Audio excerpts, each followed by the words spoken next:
What's going on, everybody? So we're back with another weekend adventure, heading up to Crown King on the kind of the back road. Yeah. No, this is the front way in. Oh, the front way in. Yeah, the easy route because we got the little one. Apparently this is the easy route, but it's super bumpy and it's like all through the mountain, and it's a really cool drive. You see a lot of Arizona desert. We haven't made it up to the northern part yet where it turns from desert to more like pine area. So that'll be really cool. It's real pretty up there. This one's awake finally. Say hi. Are you ready to go have fun? Yeah. What do you want to do? Adventures. Yeah. All right. Good job, baby. He's so cute. So Crown King's like a real big, back in the early 1900s, like a really large mining town. It was actually one of the original bars and brothels. Oh, look at that, still on a nice little cliff right there. So, on the bars, the original bar and brothel still standing there. They're still functional today. Kind of the meeting spot where all the 4x4s go up, and everybody goes up the back way and stops and meets at the bar and has a beer and, you know, talks about the trip. So we're gonna take the easy way up there today. We got the makeshift kitchen in the back and cook up some hamburgers and let the little one cruise around. And that guy's flying. Dude's flying. we're gonna keep Literally bumping around this road till we get there. inches off the edge there. That's crazy. Anyway, yeah, so stay tuned, and if this is the first time you're watching our videos, please help us out by hitting the subscribe button and following us on some of our adventures. Don't mind the fact that I'm a little shaky holding this one right now. This road's really bumpy. She hasn't taken her medication yet. Hey. Just kidding. All right. All right, bye everybody. Say bye.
got some burgers on our disposable one-time use grill. Why do we have a disposable one-time use grill? Because it's dirty. What's wrong? What happened? What happened? It's off. It's dirty. Oh, that's okay. Just wipe it off. Yeah. So our DC outlet in the back of the FJ is not running the hot top or whatever that we have there, and so we had to go out and get a disposable grill. But you know, you adapt and overcome, and now we got some bacon cheddar cheeseburgers coming up.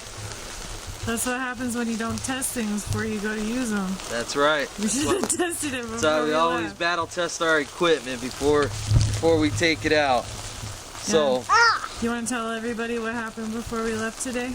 well, took the FJ out to go and get washed, and the chain got stuck in the top of the roof rack and ripped the entire roof rack off the top of the FJ. So, She's gone. the way I look at it is it saved me a lot of work because we're getting ready to throw a rooftop tent up on top there, and I guess we're gonna need a better roof rack, and so it kind of helped me out with labor, and now I don't have to do so much to take it off. That's right. Life gives you lemons. Make lemonade. Make lemonade. That's right. What you got there? What you got It's now? dirty again? Oh, look. Oh, that's way dirty. There we Are go. you having fun, Cameron? Clean now. You know? Yeah. Are you Cameron. having fun? Mama wants to know if you're having fun. Are you helping Daddy cook? Huh? What are we having? Coffee. We're gonna have some burgers. What'd you think about the drive coming in? You see all the trees? You see all the trees? and the the pretty mountain? mountains. That was a gorgeous drive up to Crown King. If you've never made the drive, you should absolutely do it. It's absolutely beautiful here. Beautiful. The drive was really cool. It's a dirt road. It was really bumpy, obviously, as you saw before. Super bumpy, but easy drive, and the scenery is just absolutely beautiful. So if Nice you ever and get the peaceful. chance when you're in Arizona to make the drive to Crown King, definitely suggest doing that. Yeah, let's quit making it dirty, okay? Keep it out of the dirt.